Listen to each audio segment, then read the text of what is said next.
I will tell you again that we are, every now and then, I'm going to give more like in the style of Jesus preaching while he was on the earth, object lessons. And so I have one for this month from Cheryl Pearson, who said, a Christian is like a solar cell. So we're going to think about that in just a few minutes. And I would be glad still to have some other object lessons from you. And again, you need to give me the object and a few points that you get from it, and I will go from there. Be glad to have you input any of those and give them to me. Over time, we'll look at different ones. Now, tonight, the solar cell. Well, the first question is, what is a solar cell? I was able to download some instructions on how to make your own solar panel. And I intend to one day make the time to see if it actually can be done by a preacher. And once I mess it up, I'll then go see Tom Brown and get it fixed. But the first thing is, what is a solar cell? I'm just going to read it to you to help you out a little bit here, okay? It'll help me. Here they go. Solar cells are installed in devices ranging from calculators to street lamps and even garden lights, are called photovoltaic cells. That will be on the test. They are composed of semiconductors like silicon. Silicon plates are composed of millions of atoms. However, they cannot generate electricity on their own because they do not carry positive or negative charges. Do you know that? To initiate the process of electricity, both positive and negative solar plates must be created. The chemical combination of silicon and phosphorus results in a negative charge. You probably already knew that. I did not. Similarly, with the chemical addition of boron to a silicon plate, the plate will carry a positive charge. When light hits a PV cell, the semiconductor absorbs a certain amount of light. When negative solar plates are appropriately angled to the sun bombards the silicon and phosphorus atoms on the solar panel with photons. When this happens, certain electrons are set loose, permitting them to flow. You still with me? Hang in there. The negative solar plate is sandwiched with the positive plate, and the plates are attached to wires that then lead out and connect to a battery system or appliance. The electrons released by the negative plates are attracted to the outer band of the positive plate. The electrons that are not used are essentially brought back to the silicon boron negative plate, and the process of generating electricity restarts. And a Christian is like that. That's what Cheryl said. She must be right. She's a good woman. There you go. So I guess a Christian is like a solar cell. Well, that's the technical way of doing it. This is the way I understand it. Real simple. Let's just look at how a Christian is like a solar cell. Number one, the key to the whole thing is the solar. Without the sun, there cannot be solar power. Well, that just makes sense. That's why when you have a solar panel, it doesn't work really well at night. You ever thought about that? It just doesn't. You've got to have the sun. With respect to how a Christian is like a solar panel, number one, the important thing is the sun, S-O-N. Without the sun, the Christian could not exist. Without Jesus, Christianity is impossible. Some time ago, I learned this little thing to make that point. Take the word Christian. Take Christ out of the picture. You are left with three letters, I-A-N. I am nothing without Christ. You see, it's all about Jesus. John begins his gospel record in chapter 1 talking about John the Baptizer, who was sent by God to be the witness to the light that was coming. He said, I'm not that light, but the light is coming. And what did he say about the light in verse 9? He is the true light coming into the world and that every man gets to see. Jesus is the one true light. Without Jesus, everything that we know spiritually is impossible. And everything we know physically would not exist. For in creation, Colossians 1, Jesus was the agent of creation. Therefore, Jesus is what is important. He is the true light. Listen to this warning also from Jesus. Luke 11, verse 35. Take heed that the light that is in you is not darkness. What? Wait a minute, Jesus. How can light in me be darkness? Well, if Jesus is the true light, then what I think he's probably saying is, be careful that the false light is not in you. Because that's really darkness, but it looks like light. I think he's referencing what would become 2 Corinthians chapter 11 in verse 14. And no wonder, for Satan himself transforms himself into an angel of light. In other words, Satan is at work to such a degree that he has been able to mask his light as true light. But it's really darkness. And yet there are very many people who walk by the light that is given off by Satan. But it's not light. It's darkness. And there are very many people who walk in darkness. Be careful that the light in you is not darkness. A Christian is like a solar panel, remembering, number one, that the key to the entire thing is that Jesus is the light.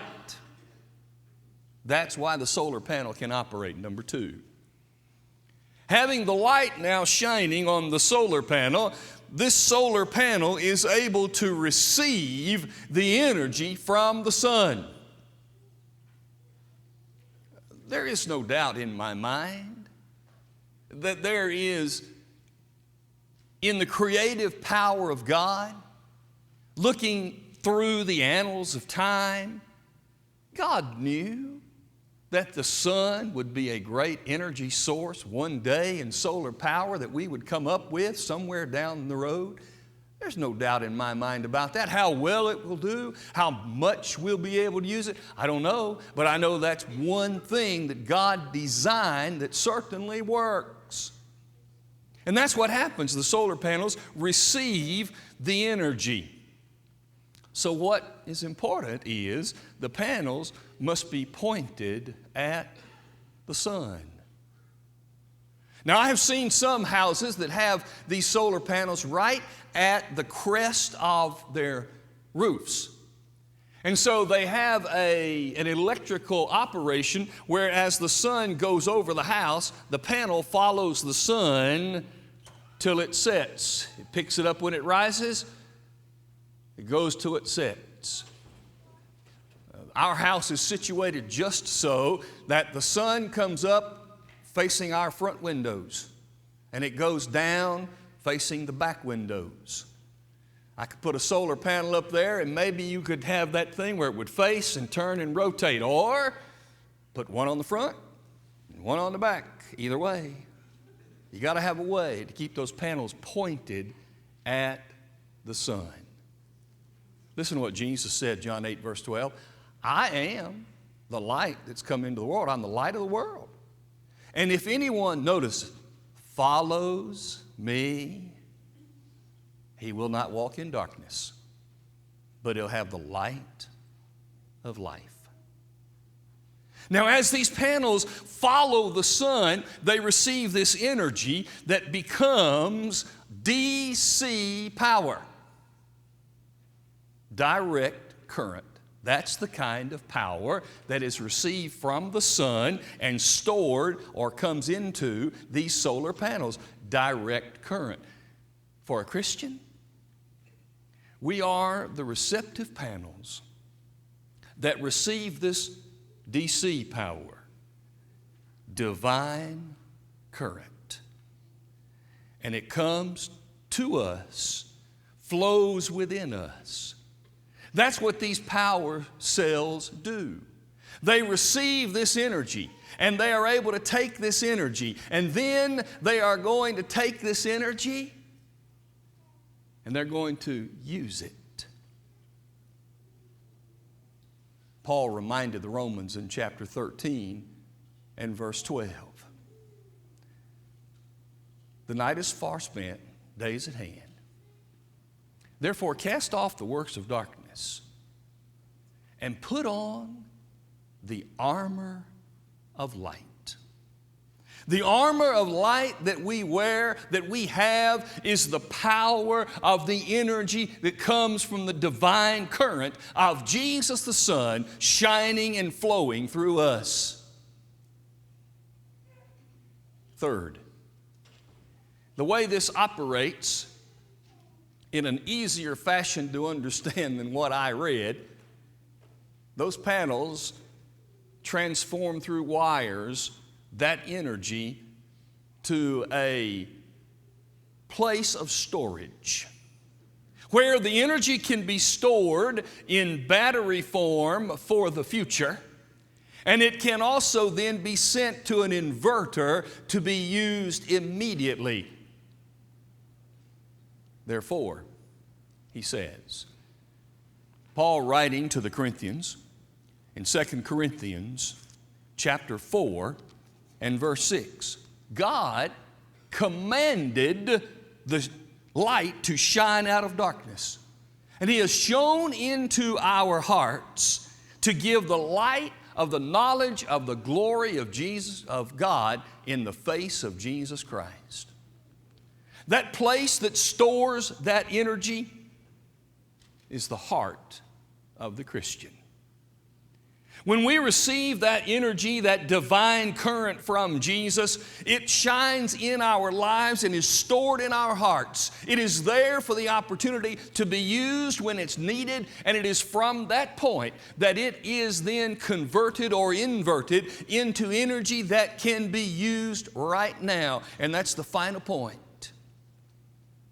And the final point is this: when that DC power is taken into that inverter, that inverter changes the DC power to AC power.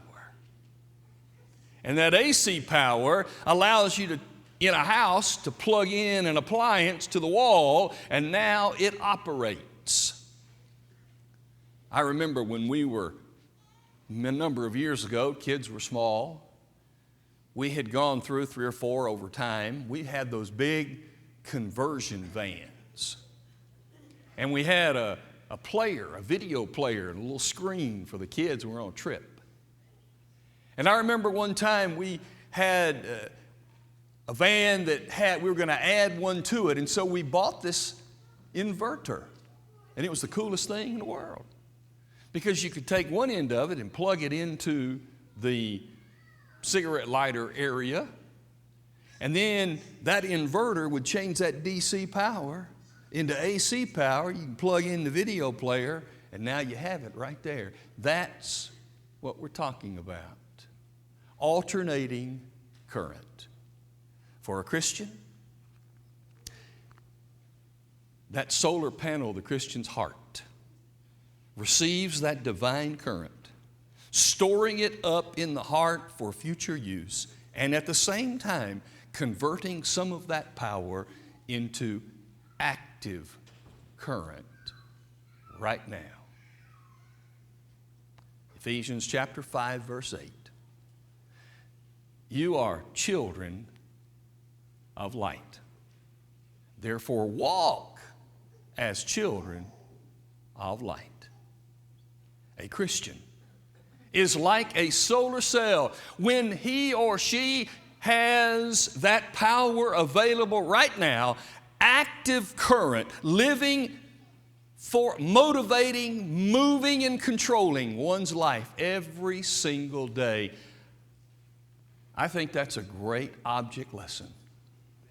Now, when you drive around and you see solar panels, you just remember that the important thing is the sun who shines onto that panel, receiving that divine current, storing it in the heart for future use, converting some of it into active current to be used right now every single day. I think a Christian is like a solar cell. Now, that's a powerful lesson. See there? Isn't that an easy and simple way to teach the power of God's Word? I hope that you will help all of us by giving us your thoughts of good object lessons that will challenge us in simple forms every day to see the practicality of Christianity. Tonight, if the power of God is not in your life because you've not obeyed Him, it's time for you to obey the gospel, to commit your life to Him, completing it in baptism, that your sins might be washed away, and now you have the power of God in your life, and now it can be a part of helping you live every single day. If you need the help of these people, and certainly the help of God, we're here for you if you'll come as we stand and sing.